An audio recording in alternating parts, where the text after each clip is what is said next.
भविष्यावर बोलू काही कार्यक्रम महाडमध्ये संपन्न।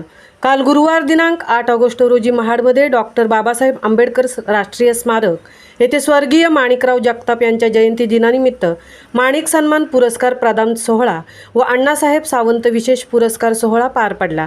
तसेच शिवसेना उपनेते डॉक्टर नितीन बानगुडे पाटील यांच्या विशेष उपस्थितीत भविष्यावर बोलू काही या कार्यक्रमाचे आयोजन करण्यात आले होते।